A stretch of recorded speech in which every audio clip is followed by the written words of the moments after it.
देश का आह्वान किया। अयोध्या में श्री राम जन्मभूमि पर भगवान राम के भव्य मंदिर का निर्माण उसी श्रृंखला का हिस्सा है। आप मुझे बताइए, क्या कांग्रेस अगर देश में रहती तो क्या अयोध्या में राम मंदिर का निर्माण हो पाता? हो पाता? माताओं बहनों से पूछना चाहता हूं मैं, क्या कांग्रेस कर पाती? अयोध्या में राम मंदिर निर्माण पर आपको गौरव की अनुभूति होती है कि नहीं होती है?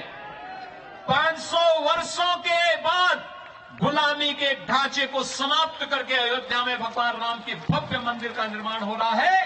ये भारत का भव्य राष्ट्र मंदिर है।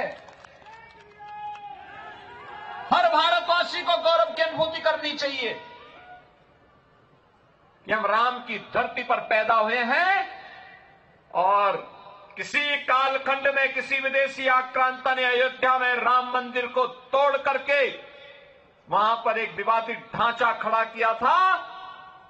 समय के अंतराल के साथ धर्म चक्र अपना काम किया है और अयोध्या में आज भगवान श्री राम का भव्य मंदिर के निर्माण का कार्य उसी युद्ध स्तर पर आगे बढ़ रहा है। भाइयों बहनों, काशी में बाबा विश्वनाथ का धाम फिर से संवर चुका है, काशी विश्वनाथ धाम के रूप में। आपने लोकार्पण कार्यक्रम देखा होगा, आप में से कुछ लोग काशी जाने का अवसर प्राप्त होगा। जाइए, देखिए कितना भव्य है। मथुरा वृंदावन में जाके देखिए कितनी भव्यता के साथ काम हुआ है। अभी प्रधानमंत्री जी ने महाकाल उज्जैन में महाकाल के प्रथम चरण के कार्य का लोकार्पण किया, कितना भव्य कार्य हुआ है। और केदारपुरी में, उत्तराखंड के केदारपुरी के उस कार्य का भी लोकार्पण प्रधानमंत्री मोदी जी के द्वारा संपन्न हुआ है। यही तो है विरासत के प्रति सम्मान का भाव, यही है विरासत के प्रति सम्मान। और विरासत के प्रति सम्मान को आगे बढ़ाने के लिए आज भारत के अंदर युद्ध स्तर पर एक और अपने स्वतंत्रता संग्राम सेनानियों के प्रति सम्मान का भाव है।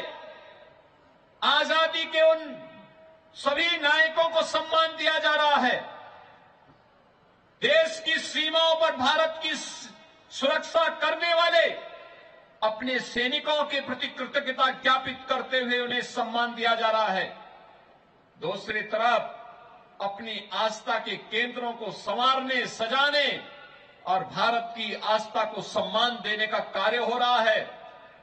तो वहीं भारत के अंदर हर नौजवान के हाथ को कार्य मिल सके, मिशन रोजगार हर नौजवान को रोजगार के साथ जोड़ने के लिए कहीं अग्निपथ की योजना प्रारंभ हुई है, कहीं पे नौकरियों की एक लंबी श्रृंखला निकली है।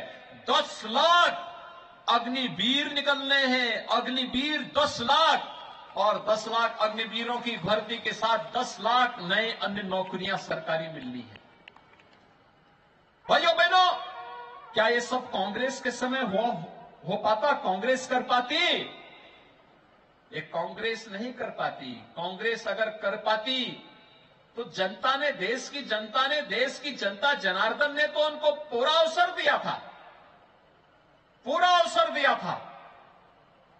लेकिन कांग्रेस के एजेंडे में विकास नहीं है, कांग्रेस के एजेंडे में विरासत का सम्मान नहीं है, कांग्रेस के एजेंडे में सैनिकों का सम्मान भी नहीं है। कांग्रेस के एजेंडे में कहीं भी न अयोध्या था, न काशी था, न केदारपुरी थी, न महाकाल था। कांग्रेस के एजेंडे में तो केवल एक खानदान के विकास का था। और भाइयों बहनों, केवल एक खानदान के विकास तक सीमित है पार्टी, इसीलिए आज अपना अस्तित्व खोती जा रही है।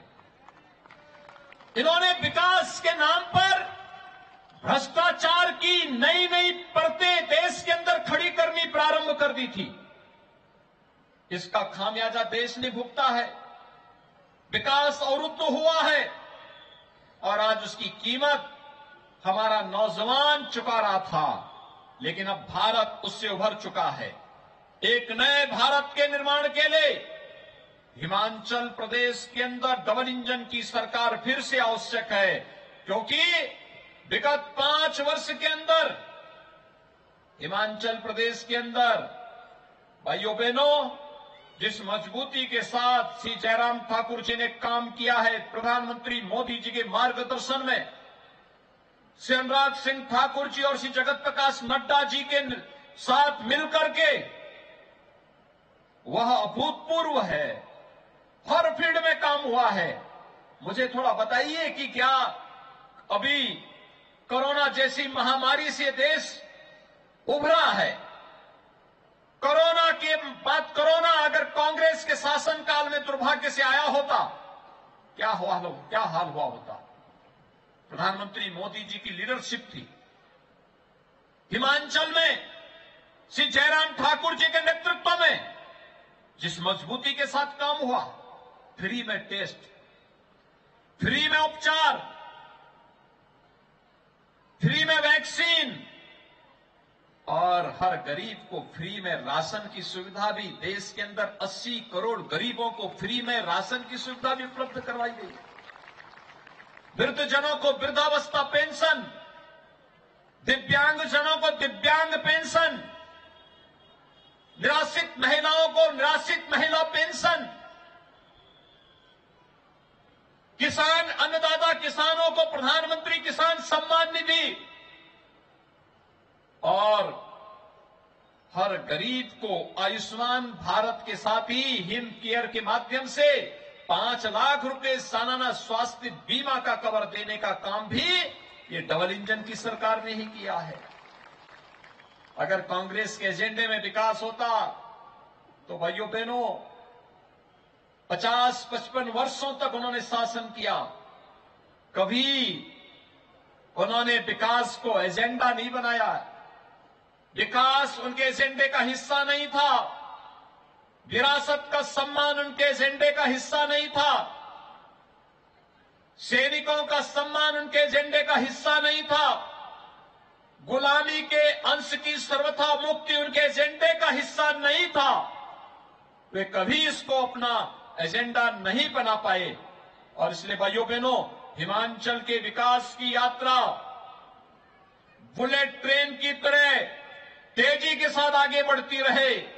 इसके लिए आवश्यक है देश का यह शांत क्षेत्र, कितना शांति है, प्रकृति की गोद में आकर के ऐसा लगता है जैसे साक्षात देवात्मा के साथ हमारा साक्षात्कार हो रहा हो।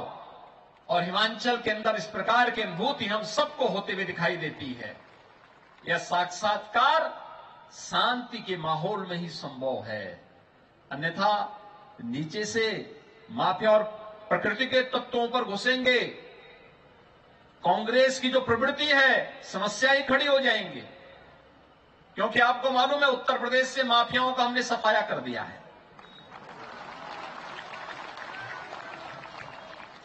उनका राम नाम सत्य है हो चुका है, उत्तर प्रदेश से गायब। तो कहीं तो ठोर ठिकाना ढूंढ रहे होंगे, कहीं तो ढूंढ रहे होंगे ना।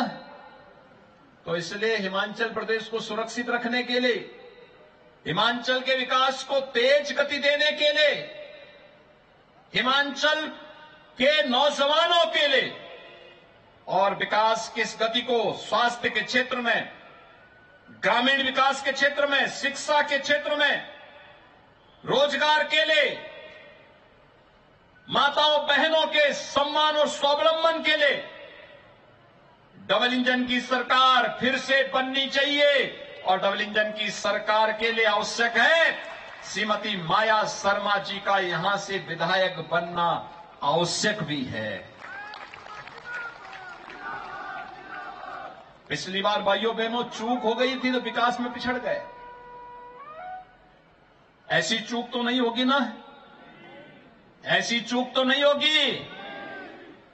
संकल्प है ना, तो फिर हम लोग ये मान करके चल लें कि 12 नवंबर को जब इलेक्शन होंगे तो 12 नवंबर के इस इलेक्शन में हर जगह कमल का फूल ही नजर आएगा। आएगा? सभी लोगों को नजर आएगा? सभी लोग इस संकल्प के साथ कार्य करेंगे? भाइयों बहनों, एक पहाड़ी क्षेत्र है। आप देख रहे होंगे मुझे आने में लेट हो गया, 45 मिनट सड़क मार्ग से आया हूं। मैं प्रातःकाल लखनऊ से चला था और आकर के समय पे आ गया, लेकिन आने पर तो स्वाभाविक रूप से प्रत्याशी चुनाव के दौरान हर घर नहीं जा पाएगी। आप सबको माला शर्मा बनना पड़ेगा, माला शर्मा का प्रतिनिधि बनना पड़ेगा। घर घर जाकर के एक एक मतदाता को मतदान करने के लिए प्रेरित करना पड़ेगा और कमल चुनाव चिन्ह पर भारतीय जनता पार्टी की सुयोग्य प्रत्याशी को विजयी बनाने के इस अभियान के साथ जुड़ना पड़ेगा। आप सभी सहमत हैं? सभी लोग सहमत हैं? तो मेरे साथ बोलेंगे, भारत माता की, भारत माता की जय जय श्री राम। धन्यवाद सर। योगी जी को जय श्री राम। तो आप सुन रहे थे हिमाचल में वो हमीरपुर में जनसभा को संबोधित कर रहे थे और अभी उनको 2 और जनसभाओं को संबोधित करना है। आज अपने हिमाचल के दौरे पर हैं और इसके बाद वो लखनऊ वापस आएंगे। शाम 5 बजे वो वापस लखनऊ आएंगे, जहां इंदिरा गांधी प्रतिष्ठान में उनको एक उद्यमी सम्मेलन में भी हिस्सा लेना है। तो बीजेपी प्रत्याशी माला शर्मा के पक्ष में मतदान करने की अपील करते नजर आए मुख्यमंत्री योगी आदित्यनाथ। उन्होंने उत्तर प्रदेश की तमाम विकास परियोजनाओं का जिक्र किया अपने भाषण में, अपने उद्बोधन में। उन्होंने काशी विश्वनाथ का जिक्र किया, उन्होंने महाकाल का कॉरिडोर का जिक्र किया और बीजेपी प्रत्याशी के पक्ष में मतदान करने की अपील।